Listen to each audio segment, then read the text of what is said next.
Baruch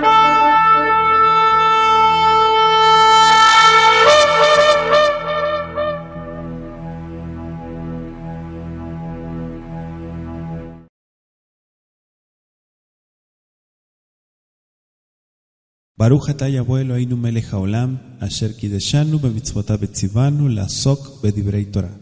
Baruch atah Yahweh amelamed Torah lemo Israel, b'shem Yeshua HaMashiach. Bendito seas Yahweh, nuestro Elohim, Rey del Universo, que nos santificas con tus preceptos y nos ordenas ocuparnos del estudio de la Torah. Bendito seas Yahweh, que enseñas Torah a tu pueblo Israel, en el nombre de Yeshua. Amén. Y Ratzon. Sea tu voluntad. Damos gracias al Creador y vamos a ir en Mateo 24-29. Continuamos con el estudio para todos aquellos que se unen a esta propuesta de estudio de Matai desde el hebreo.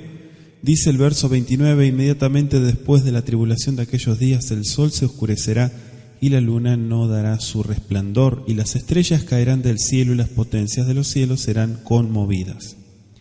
Entonces aparecerá la señal del Hijo del Hombre en el cielo, y entonces lamentarán todas las tribus de la tierra, y verán al Hijo del Hombre viniendo sobre las nubes del cielo con poder y gran gloria, y enviará a sus ángeles con gran voz de trompeta, y juntarán a sus escogidos de los cuatro vientos desde un extremo del cielo hasta el otro. De la higuera aprended la parábola. Cuando ya su rama está tierna y brotan las hojas, sabéis que el verano está cerca. Así también vosotros, cuando veáis todas estas cosas, conozcan que está cerca a las puertas. De cierto os digo que no pasará esta generación hasta que todo esto acontezca. El cielo y la tierra pasarán, pero mis palabras no pasarán. Pero del día y la hora nadie sabe, ni aun los ángeles de los cielos, sino solo mi Padre. Mas como en los días de Noaj, así será la venida del Hijo del Hombre, porque como en los días antes del diluvio estaban comiendo y bebiendo, casándose y dándose en casamiento, hasta el día en que Noaj entró en el arca. Y no entendieron hasta que vino el diluvio y se los llevó a todos. Así será también la venida del Hijo del Hombre. Entonces estarán dos en el campo, el uno será tomado y el otro será dejado. Dos mujeres estarán moliendo en un molino, la una será tomada y la otra será dejada. Velad pues, porque no sabéis a qué hora ha de venir vuestro amo. Pero sepan esto, que si el padre de familia supiese a qué hora el ladrón habría de venir, velaría y no dejaría minar su casa. Por tanto, también ustedes estén preparados, porque el Hijo del Hombre vendrá a la hora que ustedes no piensan. ¿Quién es pues el siervo fiel y prudente, el cual puso su Señor sobre su casa para que les dé el alimento a tiempo? Dichoso aquel siervo al cual, cuando su Señor venga, le halle haciendo así. De cierto os digo que sobre todos sus bienes le pondrá. Pero si aquel siervo malo dijera en su corazón: mi Señor tarda en venir, y comenzare a golpear a sus consiervos y aún a comer y a beber con los borrachos, vendrá el Señor de aquel siervo en el día que éste no espera y a la hora que no sabe, y lo castigará duramente, y pondrá su parte con los hipócritas. Allí será el lloro y el crujir de dientes. Palabra del Eterno, capítulo 24. Sí, terminamos de leer la lectura que hacemos en cada comienzo de estudio, y vemos en esta segunda parte del capítulo 24 las señales de la segunda venida del Mashiach. ¿Sí? Aquí ya entramos en el tema de señales. No se sabe su venida, no se sabe la hora, no hay ninguna evidencia de ello, solamente señales previas. ¿Sí? Y dice el verso 42 que debemos velar como buenos siervos, esperando la venida de nuestro Mashiach. ¿Sí? Velar como buenos. Entonces, vamos a ir, decíamos, desde el versículo 29 en nuestra lectura. Estoy en el capítulo 24, sean todos bienvenidos, bienvenidas los que se unen al estudio en esta noche. Estamos transmitiendo en vivo para todo el mundo. Y dice nuestro versículo 29, aquí tengo el Bri Hadashah, dice: Umiyad acharei tzarat hayamim aem, dice techshach hashemesh, se oscurecerá el sol, vayarech lo yagi oro, no resplandecerá con su luz como siempre la luna. Beakoja bimi plu mina shamain, dice viajaleya shamain it motau. Se conmoverán aquellas potencias. Es interesante que Marcos dice, en aquellos días, Vayamim Haem, dice después de aquella tribulación. Marcos 13:24. Mateo y Marcos se refieren aquí a un periodo, sí, como cumplimiento y como marca de una señal importante. En la historia han sucedido, ya estuvimos comentando, han sucedido en los estudios de escatología. ¿Cuántos hicieron la tarea? Estuvieron escuchando los estudios que comentamos el viernes pasado. ¿Sí? Estuvieron estudiando. Baruch Hashem. Hacia el final de este periodo, el sol se oscureció y en la historia está registrado, ¿sí?, en el siglo XVIII, 1700 y tanto, muchas de estas señales que ocurrieron. Tribulación en aquellos días. ¿Sí? De hecho está registrado, está en los registros, que el 19 de mayo de 1780 el sol se oscureció durante casi todo el día en una gran sección de todo lo que fue aquí en América. ¿Sí? Claro que esto es a nivel mundial, pero señales como estas, es como el tema de los asteroides y la luna roja y tantas cosas que la gente se paniquea. No faltan los fanáticos que saltan con su marketing falso, ¿sí?, porque esa es la palabra, y venden la idea de que ya es el fin, que ya se cumple la profecía de Joel y bla bla bla. El tema es que estas señales, yo se lo he comentado a varias personas, estas señales siempre ocurrieron, siempre han sucedido señales fuertes en los cielos, como lo que está marcando aquí el versículo. El día oscuro, ¿sí?, así se fue llamado, y fue la primera de las señales en los cielos ordenada por el Eterno para indicar la inminencia del regreso de Yahshua. Dicen los historiadores que la noche del mismo día, 1780 decimos, la luz de la luna estuvo velada y así como lo había estado la luz del sol durante las horas del día. Ahora, no voy a decir que los historiadores estén afirmando que realmente fue esta señal que ya se cumplió, porque muchas de las señales y la profecía es abierta, ¿sí? Entonces yo lo que quiero decirles con esto es que hay muchas señales que en parte, si usted quiere, en parte ya se han cumplido, ¿sí? Con esto no quiero decir que Yahshua ya está a las puertas y que ya viene este mismo año, no. De mi boca jamás va a escuchar eso, jamás. ¿Por qué? Porque no me gusta a mí jugar con la fe de la gente, ni me gusta, y porque tengo temor del Creador, no me gusta andar hablando estupideces como muchos mesianiquitos lo andan haciendo, ¿sí? Que se ponen a hablar estupidez y media y lo único que hacen es obtener un rating, ¿sí? O sea, más gente que escuche sus tonterías cuando en realidad todo es propaganda, nada más. Pero hay que tener cuidado porque estamos hablando de la Biblia, estamos hablando de la palabra del Eterno, no estamos hablando de cuentos de camino, no estamos contando chistes, ¿sí? Entonces hay que tener respeto porque estamos hablando de un punto que Yahshua en realidad dijo señales, para que ustedes estén atentos, pero a la vez dijo, a ustedes no les corresponde saber el día y la hora, ¿sí? Ni siquiera los enviados, los malajim, saben el día y la hora. Entonces decíamos, en la historia se han cumplido parte de estas profecías. Las potencias de los cielos, decía el texto hebreo, ¿no? Bejayaleya Shamain itmotau, serán conmovidas. Es decir, el sol, la luna, las estrellas. Esta conmoción de las potencias de los cielos, Bejayaleya Shamain, no se refiere a los fenómenos descritos en la primera parte del versículo, sino a un tiempo futuro, cuando los cuerpos celestes se desquiciarán de su asiento, es decir, se conmoverán por la voz del Shaddai. Bendito sea. Esto ocurrirá cuando la voz del Eterno sacuda también la tierra, ¿sí?, al comienzo de la séptima plaga, que está registrada en Apocalipsis 16, versículos 17 al 20. Le dejo también Isaías 34:4. Entonces dice el versículo 30, 24:30, entonces aparecerá la señal del Hijo del Hombre en el cielo, y entonces lamentarán Kol HaMishpechot Ba'aretz, todas las familias de la tierra. Aquí dice esta versión las tribus, pero en el hebreo dice las familias.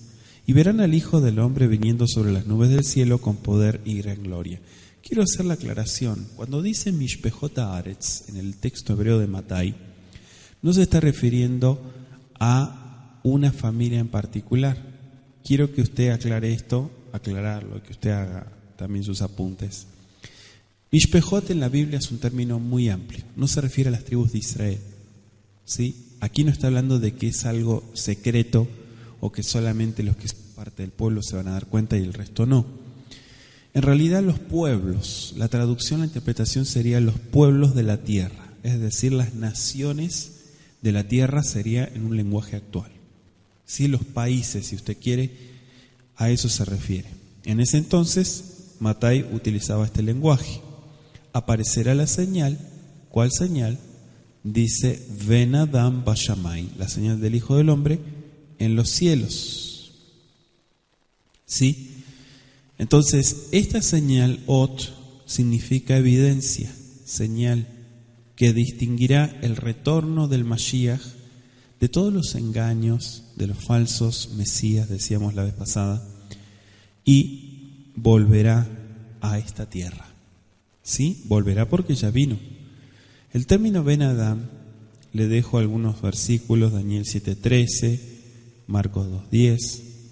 Esta expresión también aparece en mucha literatura judía, el libro de Enoch, por ejemplo, pero también es un término que se refiere como quien dice al mortal, es decir, el que tiene apariencia como de ser humano, ¿sí? Porque se va a manifestar de esa manera.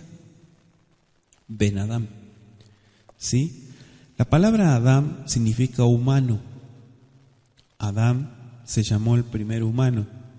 Muchos lo traducen como hombre. La palabra hombre es Ish. Pero en muchos diccionarios bíblicos llegaron a traducir a Adam como hombre. Pero ahí viene la confusión. En realidad Adam, a diferencia de Ish, Ish tiene que ver con el género masculino. Sin embargo, es decir, un varón, hombre. Sin embargo, Adam es un término más general, ¿sí? Para referirse a los humanos. Entonces, a eso se refiere. Las diversas naciones de la tierra, comentábamos, aquí lo traducen como tribus, es decir, los babilonios en aquel entonces, ¿no? O los pueblos, los romanos, etcétera, se los consideraba como diferentes grupos o tribus.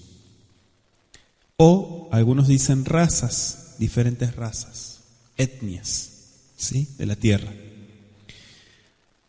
La razón de este lamento aparece en Apocalipsis 6:15 al 17. Aquí está conectándose con la profecía de Apocalipsis. En las nubes del cielo, Hechos 1, versos 9 al 11, y Primera Tesalonicenses lo corroboramos con las palabras de Shaul, capítulo 4, versos 16 al 17. ¿Cómo? Con gran poder y gran gloria, así está escrito en el Pasuk Lamed, que sería el versículo 30. ¿Sí? Dice, Vikvura Behavot Rav. Vikvura significa con gran poder, Behavot Rav, y con gran esplendor. Havot significa gloria o esplendor. ¿Sí? Verso 31. ¿Qué dice el verso 31? Y enviará a sus ángeles con gran voz de trompeta y juntarán a sus escogidos de los cuatro vientos desde un extremo del cielo hasta el otro. Es apropiado que los ángeles que han socorrido a quienes han llegado a ser herederos de la salvación, como dice Hebreos 1:14, participen también en los acontecimientos de este día señalado y oculto a la vez en la Biblia.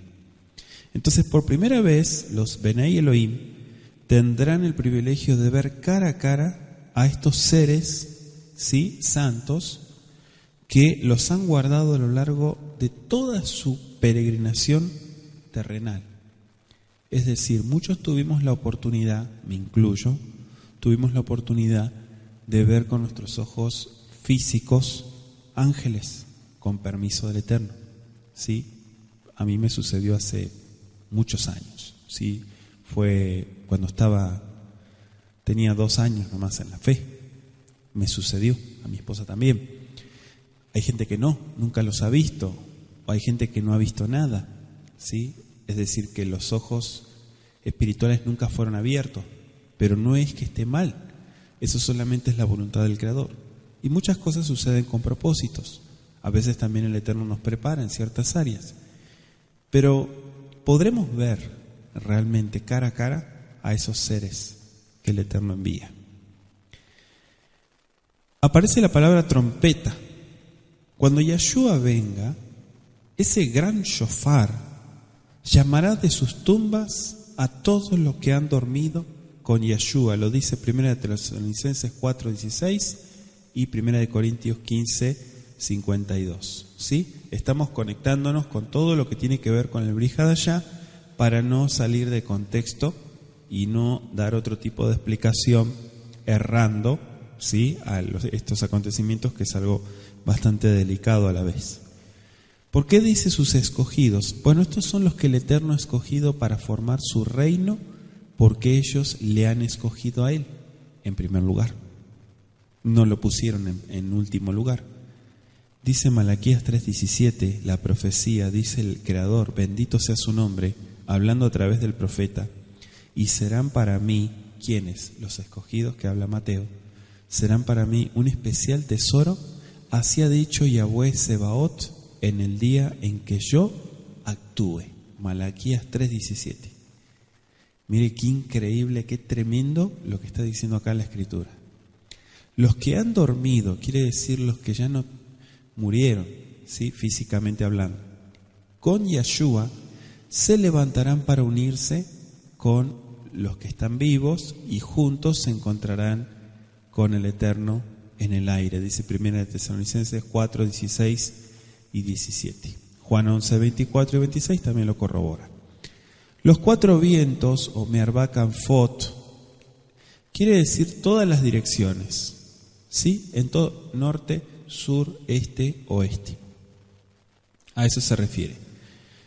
Es interesante notar que en una de las Shemonesre, ¿sí? Shemonesre se llama, que Shemonesre significa 18, pero completo se le conoce como el Shemonesre Berajot, que es en la liturgia judía.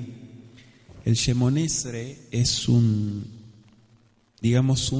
conjunto de Berajot, de bendiciones, que son 18. De hecho se titula así, las 18 bendiciones. La liturgia que se hace del Shemonesre en la sinagoga, hay una plegaria para que el Eterno reúna junto así a los esparcidos entre las naciones y junte a nuestros dispersos desde los extremos de la tierra. En el Shemonesre, esta es una de las verajot, que está conectándose con esto que estamos hablando. Dice un extremo del cielo. El cielo al cual hace referencia aquí no es la morada del Eterno y de los ángeles, sino la atmósfera que rodea la tierra. Nosotros le conocemos desde acá abajo, cuando miramos hacia arriba, le conocemos como Raquía. Raquía es el primer cielo, ¿sí? Es lo que podemos o alcanzamos a ver desde acá abajo, ¿sí? Cuando uno sube, asciende muchísimo, son diferentes capas, ¿verdad? Pero lo primero que vemos se llama Raquía. Muchos lo traducen como el firmamento, pero podríamos decir que es el primer cielo, es decir, lo que está más cercano a la tierra, ¿sí? Entonces a eso se está refiriendo acá en el texto hebreo.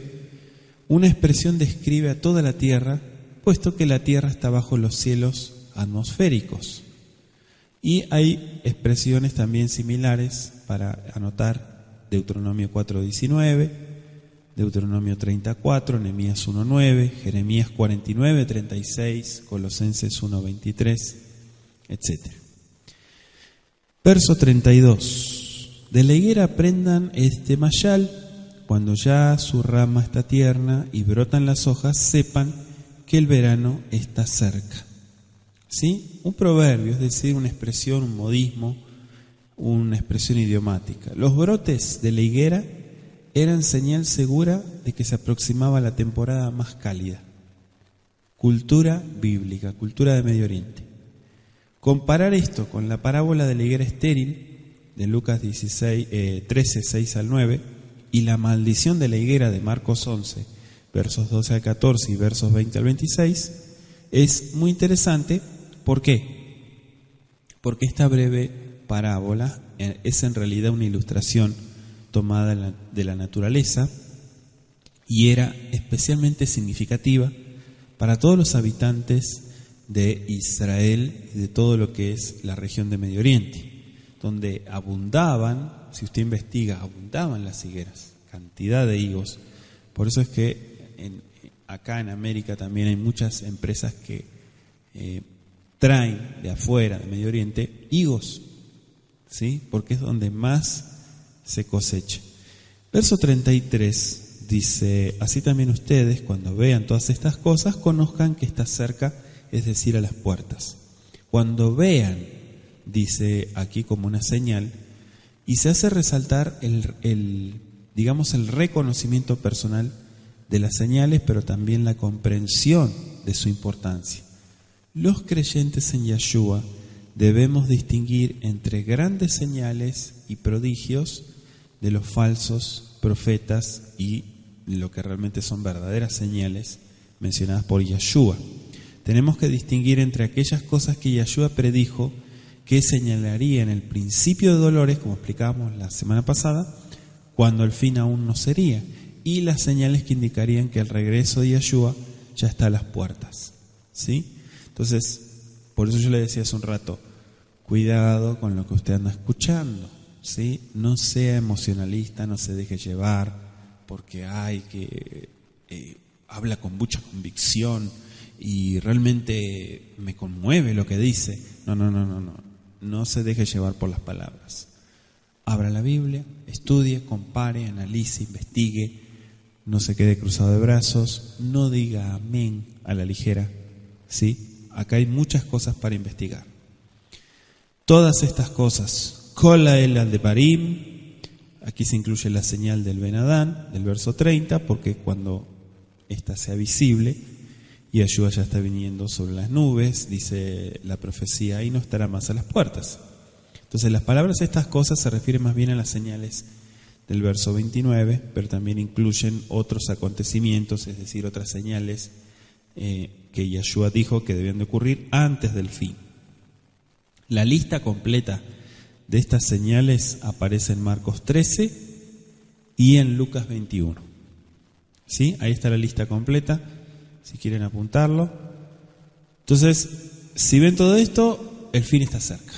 Es decir, la venida de Yeshua, del Mesías, está cercana, pero más específicamente, Él está cerca, es decir, a las puertas. ¿Cuál es el próximo paso? Será trasponer el umbral. ¿Sí? Bendito sea su nombre. Verso 34. Seguimos avanzando. De cierto les digo que no pasará esta generación hasta que todo esto acontezca. Por lo general se ha pensado que la palabra esta generación, el capítulo 23, 36, se refiere a la generación de los apóstoles, pero Yeshua en realidad en repetidas ocasiones empleó la expresión esta generación para designar a la gente de ese periodo. Es evidente que las profecías de Yeshua, que pronunció Yeshua respecto a la caída de Jerusalén que ocurrió tal cual en el año 70, estudiamos la vez pasada, comentábamos los escritos de Josefo y demás, se cumplieron literalmente durante la vida de muchos de los que vivían entonces. Sin embargo, las palabras esta generación, del verso 34, se encuentran dentro del contexto de los versos 27 al 51, donde se habla esencialmente de la venida del Hijo del Hombre al final del mundo. ¿Sí? Entonces, ¿yo por qué le hago esta aclaración? Bueno, porque cuando nosotros hacemos estudio bíblico, nosotros tenemos que tomarnos el trabajo de separar donde se tiene que separar. No podemos tomar esto y decir, entonces la generación fue la del siglo I. No. Error.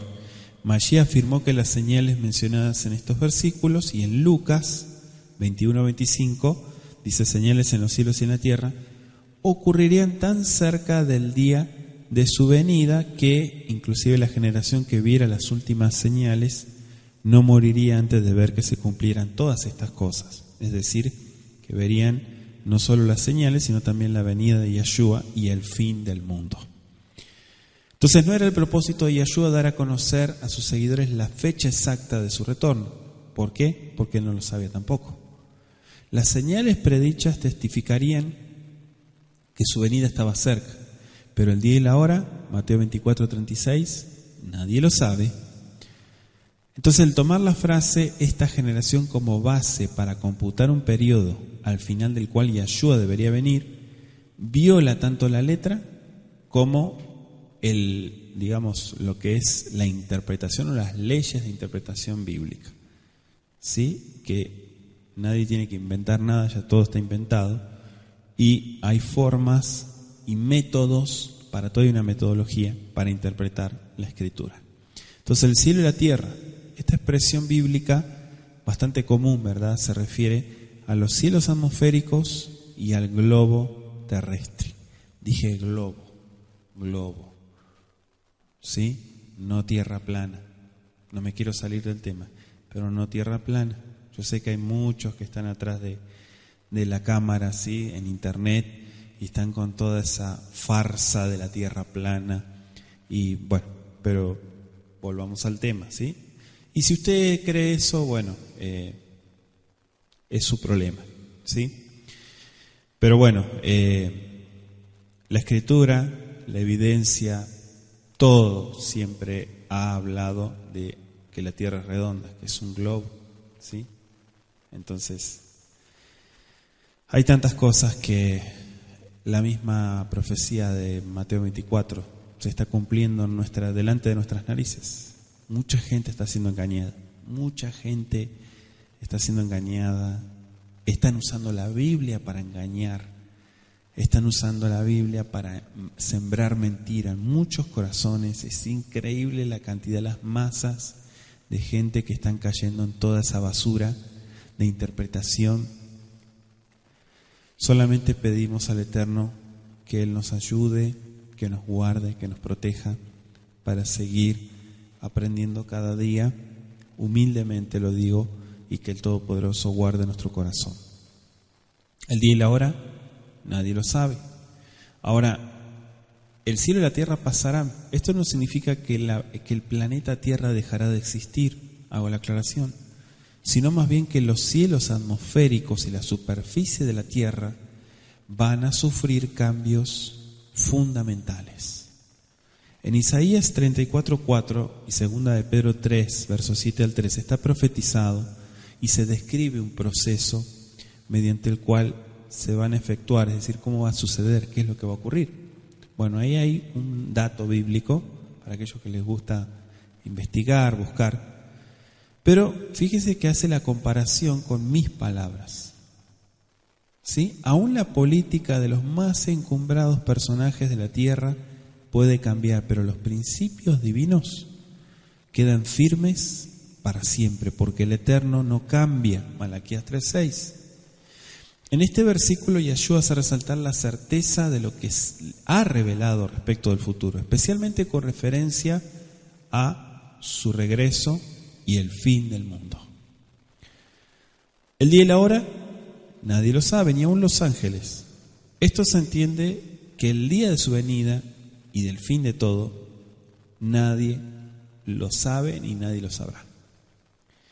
Quienes se sientan tentados a calcular precisamente cuántos años pueden faltar hasta la venida del Mashiach, harían bien en considerar el consejo que se presenta aquí, como también en Hechos 1:7.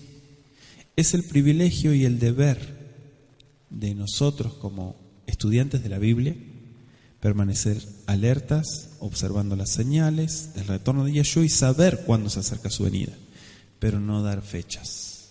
Es una tontería hacer eso, no lo hagan. Y si usted está escuchando gente que hace eso, sálgase de esa basura, sálgase de esa basura. ¿Por qué? Porque si Yeshua no lo hizo, ¿usted cree que un simple mortal, un grano de arena, puede hablar de una fecha o de un mes o de un año, que es lo mismo? No se puede. Cuidado con la farsa. La farsa también se disfraza. La evidencia textual se inclina por la añadidura de la frase ni el hijo, Marcos 13:32. ¿Sí?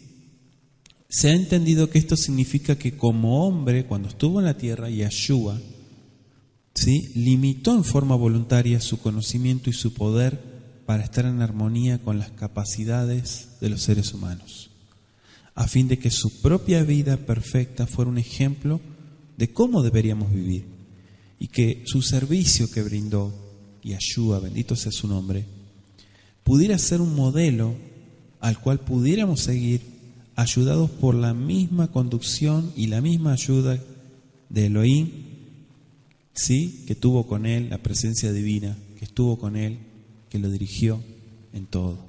Bendito sea su nombre. ¿Sí? Elohim descendió y se manifestó en un cuerpo humano.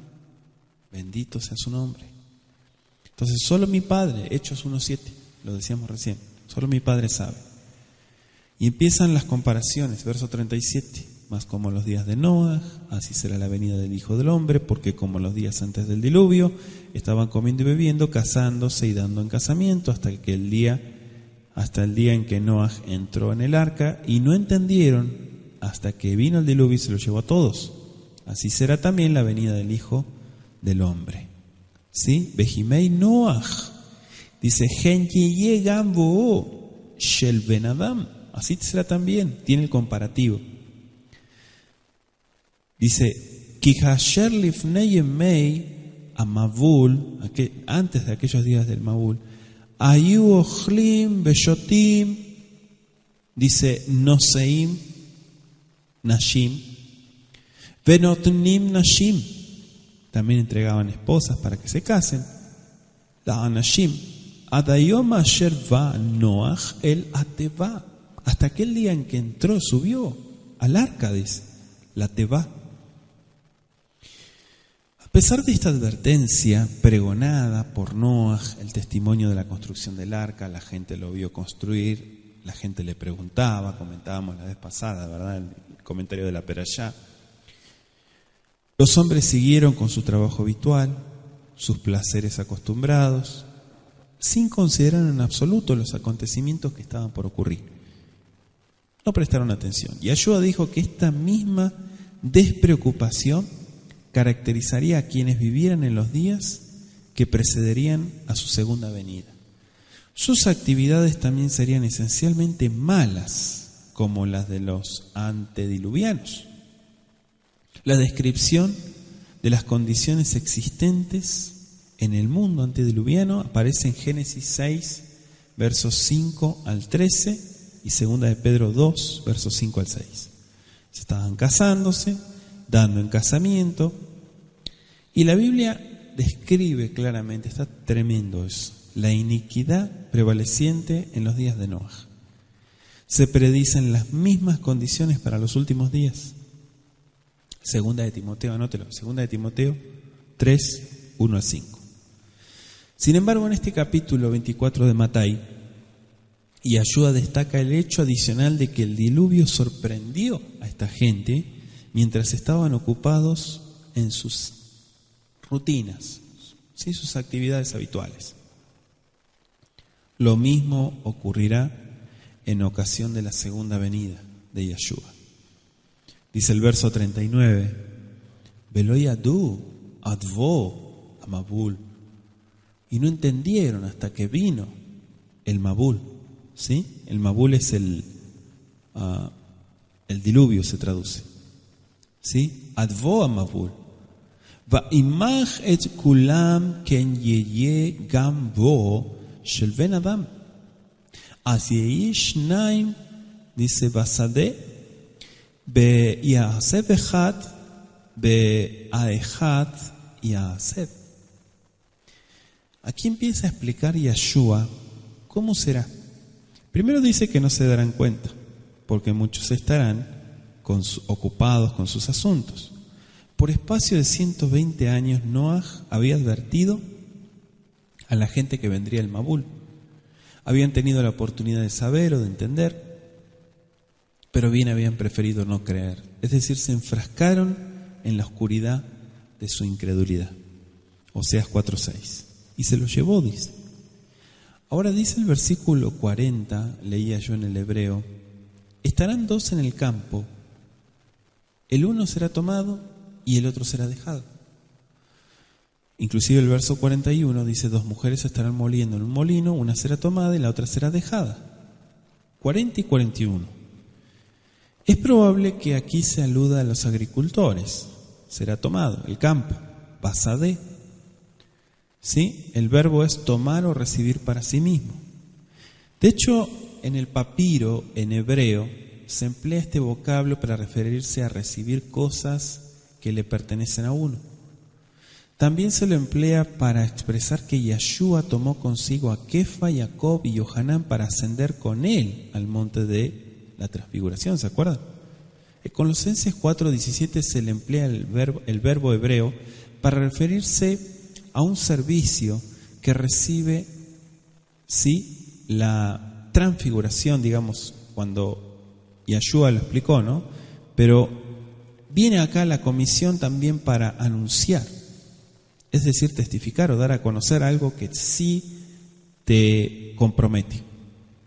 Hay quienes emplean los versos 39 al 41 para fundamentar la farsa, doctrina mentirosa del rapto secreto, ¿sí? Según la cual los santos, entre comillas, serán arrebatados, entre comillas, en forma secreta de esta tierra antes de la segunda venida de Yeshua. Sin embargo, esta enseñanza no se encuentra en ningún pasaje bíblico. Es decir, que alguien lo soñó, se le ocurrió, se golpeó la cabeza, no sé, y salió con esa mentira. La venida que se describe en Mateo 24 es siempre, sin excepción, una venida literal y visible, no a escondidas, no secreta. Y segundo, el Eterno no anda raptando gente, ¿sí? Los delincuentes, los desgraciados, esos que andan todavía sueltos, sí andan raptando niños, mujeres, gente, ¿sí? De esa gente sí hay malvivientes, pero Mashiach no es de esos. Tampoco es un ladrón, ¿sí? Que entra a escondidas para robarse a la gente. No. Entonces tenemos que entender que el contexto permite entender lo que significan estas dos formas verbales: ser tomado, ser dejado. Los que son dejados son siervos malos, quienes en vez de seguir con sus actividades habituales, después de un supuesto rapto secreto, ¿sí?, son castigados duramente y relegados a la suerte que les toca junto con los hipócritas. Será dejado. El verbo es despedir. Según la forma griega, porque aparentemente muchos se han basado en las interpretaciones griegas y ahí es donde salen con sus tonterías, con sus mentiras, se refiere a que los justos son recibidos mientras que los impíos son despachados. Y ellos se consideran, los que creen en esto, como que ellos ya tienen la salvación comprada. Y un ejemplo, ¿no? Aquellos que siguen la ley y los mandamientos, ¿sí?, que según ellos es una religión, van a ser castigados en esta tierra, ¿sí? Y los que creen en la gracia de Jesucristo, ¿sí?, serán llevados en las nubes. Y los que se aferran a la ley, así dicen ellos, van a ser castigados. Qué tontería, ¿verdad? ¿Dónde está eso en la Biblia? En ningún lado. Verso 41. Dos mujeres estarán moliendo en un molino, una será tomada y la otra será dejada. La evidencia textual acá habla de un molino, o de una casa del molino, y es probable que este pasaje haga alusión a un molino de mano también en el cual trabajaban dos mujeres. Estos molinos en la cultura bíblica consistían en dos piedras planas de las cuales una giraba sobre la otra. Pueden investigarlo. Velad pues, porque no sabéis a qué hora de venir nuestro amo. Qué interesante, velad, forma imperativa en hebreo. ¿Sí? Yeshua ilustró esto en varias oportunidades, pronunció 6 parábolas. La del portero, Marcos 13, 34 al 37, que aquí aparece condensada en un versículo, que sería el verso 42, la del padre de familia, la de los siervos fieles y los siervos malos, la de las 10 vírgenes, la de los talentos y la de las ovejas y los cabritos. Los creyentes en Yeshua debemos aguardar el retorno de nuestro amo, de nuestro Mashiach, ¿sí? Esperar y velar. Debemos ocuparnos en obedecer lo que Él nos mandó, no estar ocupado en otras cosas, ¿sí? Cuando digo otras cosas, no estoy diciendo de que no podemos hacer nuestras actividades personales como personas, sino me refiero en cuanto a la fe, es decir, hacer nuestro trabajo o evidenciar lo que decimos que creemos. La evidencia textual del día y la hora nunca está claro en la Biblia, solamente ni tampoco habla de un mes en particular, ¿sí? Sepan esto, que si el padre de familia supiese a qué hora el ladrón habría de venir, velaría y no dejaría minar su casa. ¿A qué hora del día? Quiere decir, el día quiero que usted lo tome como toda la existencia de la vida misma, ¿sí? No está hablando de un día, 24 horas. El día quiere decir en qué momento de la vida. Por tanto, también ustedes estén preparados, porque el Hijo del Hombre vendrá a la hora que ustedes no piensan. ¿Sí? El verso 44. Está interesante. Ustedes también estén preparados. Esta es la tercera de las advertencias de mirad, velad y estad preparados. Mirad, verso 4. Velad, verso 42. Estén preparados, verso 44. ¿Sí? Entonces tenemos que estar, ¿cómo? Atentos. ¿Sí? Abusados, dicen por allá atrás. Abusados. ¿Sí? Atentos. No papando moscas, espiritualmente hablando. Verso 45. Seguimos. ¿Quién es pues el siervo fiel y prudente, el cual puso su Señor sobre su casa para que les dé el alimento a tiempo? Dichoso aquel siervo al cual cuando su Señor venga le haya haciendo así. Siervo fiel y prudente. Esta es la segunda de 6 ilustraciones dadas para mostrar la importancia de velar y estar preparado. Dice sobre su casa. O sea, esta parábola se aplica especialmente a los dirigentes, ¿sí? A los que estamos al frente, me hago cargo, ¿sí? Los que estamos al frente y que estamos aconsejando espiritualmente a muchas personas, no solo aquí, sino a través de internet, ¿sí? Que tenemos el peso de esa responsabilidad. Me imagino que hay algunos más que también tienen esa labor, que están viéndonos a través de internet. Tenemos la responsabilidad, especialmente con los de la familia de la fe. Gálatas 6:10, Efesios 2:19. ¿Sí? ¿Cuál es nuestro deber? Dar testimonio, enseñar, instruir, ¿sí? Llevar por el camino de la verdad, no de la hipocresía o de la mentira. ¿Sí? Mi trabajo es decirle las cosas como son, no andar con cuentos. A mí me parece, no existe acá. Aquí el que gobierna es Yeshua, su palabra. Entonces nosotros simplemente todos somos iguales acá delante del Eterno. Todos somos iguales, todos estamos en la misma, somos estudiantes de la Biblia y todos estamos preocupándonos por crecer en este caminar. ¿Sí? Siervo fiel y prudente. sobre su casa, es decir, los que están a su cargo. Amén. ¿Cuál es el deber de un pastor? Alimentar, ¿verdad? Alimentar.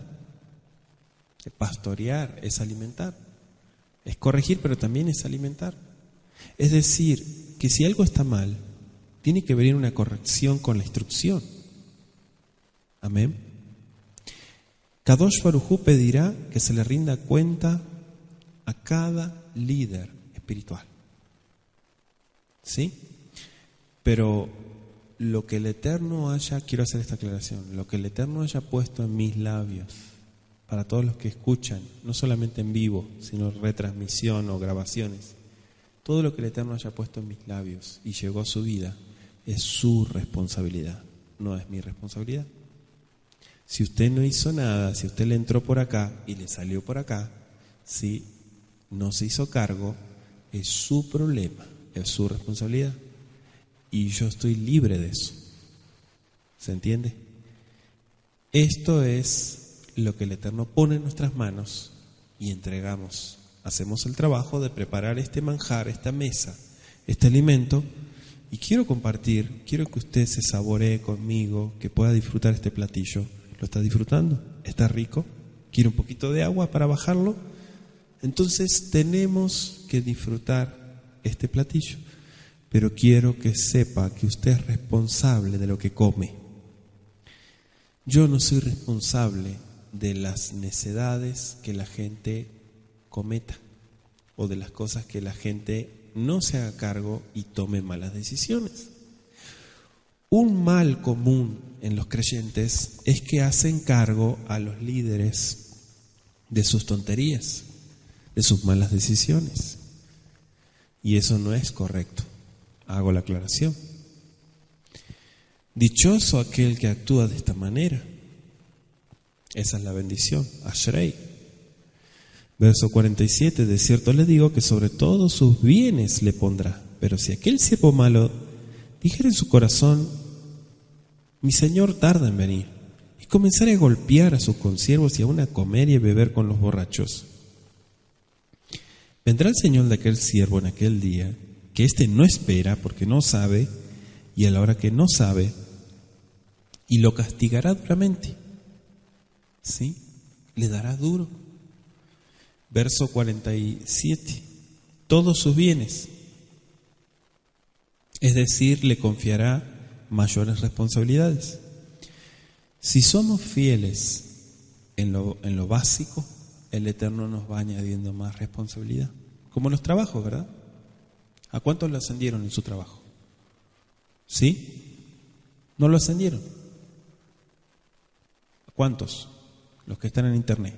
¿Cuántos ascendieron en su trabajo? ¿O pasaron 20 años y siguen haciendo el mismo trabajo? ¿Verdad que no? Vamos buscando crecer. Esto es parte de nosotros como humanos. Buscamos estar mejor, buscamos crecer. ¿Sí? ¿Qué pasó con el caso de Yosef en la casa de Potifar? Génesis 39, versos 3 al 6. ¿Sí? ¿Se acuerdan el relato? Entonces yo le estoy hablando de la Biblia, no le estoy contando algo que me dijeron. Le estoy hablando de lo que dice la Escritura. Si este siervo malo dijera en su corazón, quizá no admita abiertamente que cree que su Señor se ha demorado, pero su modo de vida lo traiciona. Es decir, que no actúa, no se comporta como si creyera que va a volver. ¿Sí? No tiene temor de lo que está haciendo. Es un hipócrita.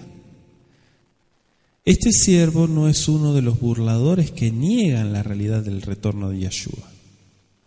Pretende creer. En verdad, ha aceptado la responsabilidad de brindar el alimento espiritual a los miembros, a fin de ayudarlos a que se preparen para el retorno de su Mashiach. Pero a sus palabras le falta convicción, no tiene fervor. Su vida y su obra proclaman que no cree de veras que su Mashiach va a regresar. En momentos de crisis no se pone entre los muertos y los vivos. No insta a tiempo y fuera de tiempo, ni redarguye, no reprende, no exhorta a nadie. Más bien adapta su mensaje a los que tienen comezón de oír. Olvida que el mensaje de la segunda venida de Yeshua tiene por objeto arrancar a los hombres de su interés absorbente de las cosas mundanas. ¿Sí? Aquí venimos todos a estudiar la Escritura. ¿Cuántos dicen amén? ¿Sí? ¿O venimos a hablar otras cosas? ¿Verdad que no? Si usted quiere hablar otras cosas, hay otros tiempos para hablar otras cosas. Pero tristemente, déjeme decirle que estamos viviendo tiempos donde no estamos para perderlo. ¿Sí? ¿A quién quiere perder el tiempo? Hablando bobería y media. ¿Quién quiere? Nadie, ¿verdad? Yo tampoco. Dice, se desespera, se impacienta, empieza a golpear a sus consiervos. ¿Sí? Esta es como la acusación de Ezequiel, ¿se acuerdan? A los pastores que se ocupaban mayormente de alimentarse a sí mismos, que eran crueles con sus ovejas y que esparcían el rebaño. ¿Sí? Me hace acordar a eso. Verso 50.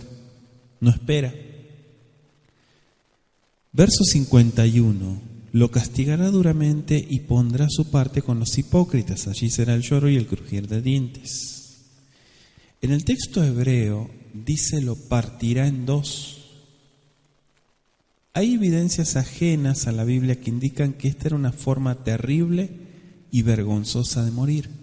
En vez de decapitar a la persona, se la hacía pedazos a golpes de espada. Y muchos creen que aquí, y en Lucas 12:46, se trata de una figura de dicción y no de una muerte a golpes de espada. Y dicen los hipócritas, como está escrito en Mateo 6:2, y estará junto con los hipócritas porque ha vivido actuando como un hipócrita. Entonces tiene que ir con los que son de su leña, ¿no? Es un hipócrita, como lo vamos a poner con los justos, que vaya con todos los hipócritas. Amén. Damos gracias al Creador por el estudio y la reflexión que Él nos permite en cada oportunidad. Vamos a bendecir su nombre. Amén.